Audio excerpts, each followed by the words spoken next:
Alors, bonjour tout le monde. Aujourd'hui, c'est le 18 septembre et c'est la journée dans la Childless Week qui est dédiée à être femme sans enfant à travers les arts. Et dans le cadre de cette journée-là, ben, j'ai eu envie de vous présenter une femme remarquable que j'ai eu la chance de rencontrer quand je suis allée donner ma conférence à Paris. Elle s'appelle Hélène de Faumont. Et ben, je suis super contente de vous la présenter. Hélène, je vais te laisser te présenter aux femmes et aux hommes qui vont écouter cette entrevue. Bonjour à toutes et à tous. Merci de m'avoir proposé cet entretien. Après notre rencontre, c'est super de se retrouver de nouveau à travers la webcam. Moi, j'habite en France, à Nantes, à 2 heures de Paris à peu près. Voilà, c'est pas ce que je peux Ben, dire de plus. en fait, Hélène, j'ai voulu t'interviewer pour une raison très précise. C'est que justement, tu as trouvé une manière super novatrice puis intéressante de t'exprimer sur le fait que tu n'as pas d'enfant, mais dans le fond, de t'exprimer à travers une création. Puis j'aimerais que tu nous parles du pourquoi de cette création, puis du sens que ça donne à ta vie. Ok. Donc, c'est un projet sur lequel je travaille depuis début 2017 qui s'appelle l'éphémère. C'est un projet de roman graphique. Je dis projet parce qu'il n'est pas encore édité et que je suis dans la dernière phase de préparation de la maquette. Donc c'est aujourd'hui un travail qui représente environ 80 pages. Quand on s'est rencontrés l'année dernière à ta conférence à Paris, j'étais venue avec une impression de mon travail à ce moment-là, d'un stade de travail que j'ai là avec moi ce matin. On ne voit pas Tu trop peux le monter un petit peu plus haut. Ouais, l'éphémère. l'éphémère. La couverture. Ça, c'était un peu plus épais avec une autre façon de l'avoir mis en page et de l'avoir travaillé. Donc, à ce moment-là, c'était dans cette étape du travail. J'avais pas tout à fait terminé l'écriture et la mise en page. Donc, aujourd'hui, je suis vraiment tout près d'envoyer ça à un certain nombre d'éditeurs que j'ai repérés en France et puis en Europe. Donc, voilà, ça, c'est une première présentation des choses. Ce projet a aussi fait l'objet de plusieurs présentations en live sous forme de, on avait appelé ça roman graphique live, avec Wow. un musicien et puis une lectrice qui lisait mon texte, puisque c'est un texte à la base qui est autobiographique. Et j'avais le souhait de rencontrer le public autour de ce sujet assez tôt en fait dans le projet.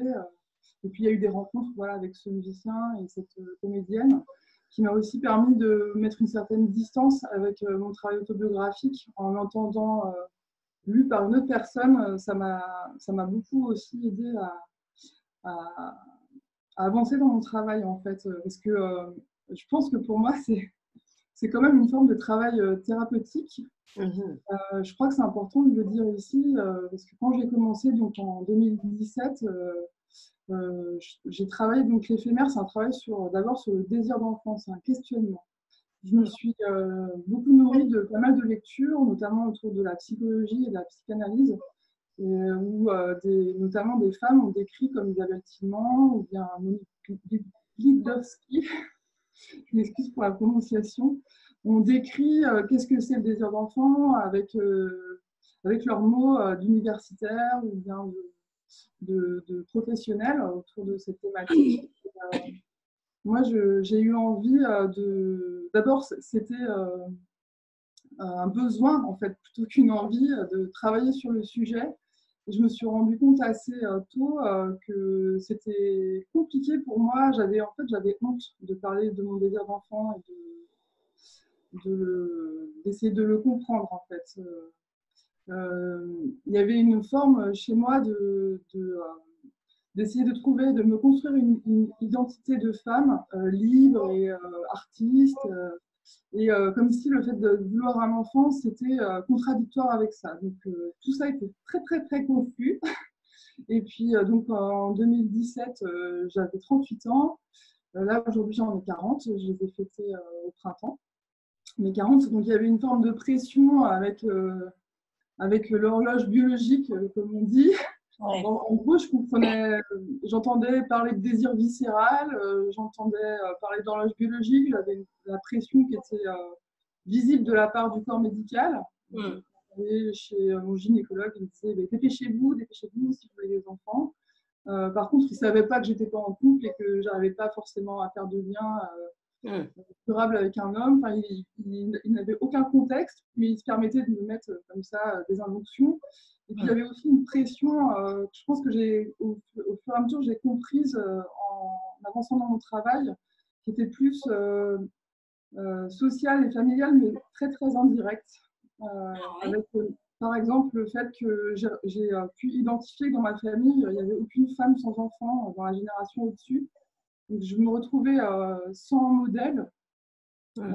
sans identification possible avec des femmes plus âgées dans mon entourage direct. Et même dans mes amis autour de moi, j'étais très marquée et je ne voyais pas en fait les femmes sans enfants. Maintenant, je pense que je les vois, mais à ce moment-là, c'est très confus pour moi. Donc, le projet de l'éphémère, c'est vraiment un voyage à l'intérieur de ces questions, un voyage par le dessin, puisque j'ai travaillé de manière très intuitive. J'ai dessiné un peu. C'est pas de l'écriture automatique au sens où on peut l'entendre avec certains mouvements comme les surréalistes. Mm. Voilà. Je me suis imprégnée de mon sujet, de cette thématique. Je me suis concentrée dessus et j'ai essayé voilà, de libérer quelque chose dans le dessin. Donc, je ne sais pas, je peux juste essayer de montrer cette image-là. Je ne sais pas si on voit à peu Tu peux près. reculer un petit peu, juste la mettre devant toi. Oui, super, on voit très bien. Ben là, Qu'est-ce- on voit qu'il y a trois personnages qui sont intégrés les uns dans les autres. Donc ça évoque éventuellement la famille. Mais après, chacune va projeter ce qu'il veut dans mes images. C'était un peu le but aussi de ce travail, c'était de trouver une forme qui permette à chacun et chacune de pouvoir raisonner avec la thématique. En fait, c'est un peu ça que moi, je me suis parlé d'abord à moi-même. Mhm. Peut-être que à travers mes images, ça va, et mon texte, parce qu'il y a du texte aussi, Mhm. ça va emmener l'autre, qu'il soit homme ou femme, à rentrer dans son propre voyage intérieur autour de cette question. En fait. Ouais. Puis, tu sais, en feuilletant ton livre, j'ai été vraiment intéressée par la manière dont il est construit en différentes sections. Chaque section a une thématique. Est-ce que tu pourrais juste préciser toutes ces thématiques-là? Parce que je trouve que c'est intéressant de voir qui peut vraiment se retrouver dans ton livre. J'aborde notamment l'éducation. Quand j'étais une petite fille, moi j'ai plusieurs frères et sœurs. Et j'ai eu notamment un petit frère quand j'avais 9 ans, donc je m'en suis pas mal occupée. Et à ce moment-là, je jouais encore à la poupée. Et dans mes souvenirs, c'est pas très clair en fait. Qu'est-ce qu'était la poupée, qu'est-ce qu'était mon frère. Donc ça, pour moi, c'est déjà une forme de conditionnement en fait à devenir une future mère. Il y a aussi tout un moment où je parle de l'éducation autour de la sexualité et de comment est-ce qu'en France, on transmet, on enseigne la contraception. Que Hmm. j'ai su, par exemple, parce qu'il y a des femmes qui ont fait des travaux là-dessus, qu'en Angleterre, c'était pas du tout le même type d'information qui était donnée aux femmes, que Ah c'était ouais. comparativement à la France, qui était beaucoup plus neutre, où on donne toutes les manières d'utiliser la contraception, y compris la stérilité, est présentée comme une contraception. Ouais. En France, en fait, on a vraiment, quand on est une jeune femme, on va avoir la pilule. Ensuite, ça va être le stérilet quand on aura eu des enfants. Et en fait, voilà, c'est un peu Enfin, je fais un peu des généralités parce que bien sûr qu'il y a des médecins qui ne vont pas être aussi dirigistes, mais moi, en tout cas, qui suis née en 79, au collège, on m'a mis dans la tête que je devais prendre la pilule. On me l'a dit dans différents cercles comme ça, de féminins, infirmières, gynécologues, ma mère aussi. Donc, c'est ça l'information qui infuse en fait. Surtout, il ne faut pas avoir d'enfants. quand tu es trop jeune. Et ce sera quand ensuite on te dit surtout dépêche-toi parce que là tu vas être trop vieille. Donc c'est un Ouais. peu ça que j'ai essayé de décrypter. Ça fait partie aussi des chapitres que j'ai exploré en fait dans mon livre. Après, je parle aussi de la relation à moi, de moi à moi, et puis de moi aux hommes, les Ouais. attentes que j'ai voilà, de chercher quelque part plus ou moins consciemment, parce que tout ça, tout ce dont on parle là, ça se joue sur un niveau inconscient. Ouais, c'est ça. C'est aussi pour ça que le dessin et le texte c'était comme d'avoir l'inconscient qui est là et puis de puiser directement, de le ramener dans la réalité à travers le dessin et cette forme d'écriture un peu automatique où j'essaie de ne pas contrôler et pas censurer en fait ce qui arrive en disant bah voilà ça vient de là et ok bah, j'attends des hommes qui me fassent un enfant bah, je ne vais pas juger ça en fait, je vais juste Mm. le constater. Et en même temps ça rentre en contradiction avec le fait que j'ai envie de m'épanouir en tant que femme et puis de développer mes projets personnels et pourquoi ça c'est une contradiction et voilà j'ai essayé un peu aussi de nourrir par mes lectures hein, tout ça, c'est des allers-retours en fait entre cette matière inconsciente qui est la mienne, mes lectures, les personnes que j'ai rencontrées, dans leurs différents témoignages. C'est vrai que pour moi, le projet, le point de départ, c'est un questionnement personnel, mais j'ai pu rencontrer plein de femmes et d'hommes qui m'ont parlé de leur propre appréhension du sujet, rapport à tout ça, des femmes qui affirmaient ne pas vouloir d'enfants, d'autres qui en voulaient absolument. Voilà, toutes sortes de personnes, d'hommes Mm. aussi, qui posaient des questions. Voilà, donc c'est un voyage assez nourrissant. Ouais, j'imagine, hein. Donc, oui, super. Euh, alors, est-ce que, qu'est-ce que, qu'est-ce que tout ça, qu'est-ce que tout ce projet-là t'apporte ou t'a apporté? Et deuxième question, ce serait quoi tes rêves pour ton livre? Ce que ça m'a apporté, je pense, c'est que ça me nourrit continuellement et que je vois aussi qu'il n'y a pas beaucoup de gens qui sont vraiment en paix avec tous ces sujets pour diverses raisons. Et je pense que moi, je me suis aussi beaucoup focalisée sur mon entourage, ma culture, la France, j'ai grandi où je vis. Mais je pense qu'il y a d'autres enjeux dans d'autres pays. Je pense à un documentaire que j'ai cité dans ma bibliographie sur des femmes en Afrique qui sont répudiées parce qu'elles ne peuvent pas avoir d'enfants et en fait leur destin est assez tragique. Mhm. Voilà, je pense il y a plein de dimensions et que tout ça, ça me nourrit et d'aller à la rencontre de l'autre. En fait, ce projet est une façon d'aller à la rencontre des autres, de les écouter et de mieux comprendre aussi, ou juste être en lien en fait autour de ce sujet. Et par rapport au livre, je parlais de la bibliographie, c'est aussi un élément que je trouve important parce qu'il y a toutes ces ressources. Voilà, il y a moi, comment je suis rentrée dans le sujet, ce que j'en ai fait à cet instant T du projet, parce que je pense que je pourrais potentiellement écrire là-dessus peut-être toute ma vie, Mhm. femme.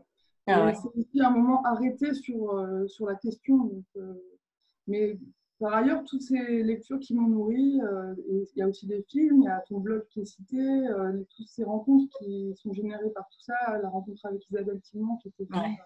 à la soirée en janvier 2019 qu'on a organisée à Nantes. Tout ça, j'espère que ça va pouvoir être utile à d'autres personnes Ah qui ouais, pourraient c'est être soit certain. en inconfort avec ça, ou bien voire même pas bien du tout avec ces sujets. Mm. Pour avoir cette ressource, enfin, je pense que c'est vraiment au cœur de ton travail à Ouais, toi, de ouais. pouvoir s'identifier, de pouvoir avoir des ressources comme j'ai eu la chance d'assister à ta conférence, j'ai vu ô combien c'est important d'avoir du vocabulaire pour comprendre pour conceptualiser ce qui arrive, pas être Ouais. victime de ce qu'on traverse, mais Mm. se approprier et puis se remettre en lien avec les autres. Donc c'est ça mon souhait. C'est un souhait de partage, voilà, avec les autres. Ben moi, en tout cas, j'ai le souhait que tu trouves un éditeur pour publier Mais dans ton livre. Donc, moi, je lance un appel à tous, puis je dirais autant en France qu'au Québec, s'il y a des éditeurs qui sont vraiment intéressés à publier un livre différent, puis un livre important, moi, je dirais que c'est vraiment l'éphémère. Donc, ben, je te remercie beaucoup pour cette rencontre matinale parce que nous, on enregistre cette rencontre à 5 heures du matin. Et oui. Alors, ben, ma chère, je te souhaite une bonne suite. De toute façon, on reste en lien. Et ben, bonne chance avec l'éphémère. Puis on croise les doigts pour que tu trouves un éditeur rapidement.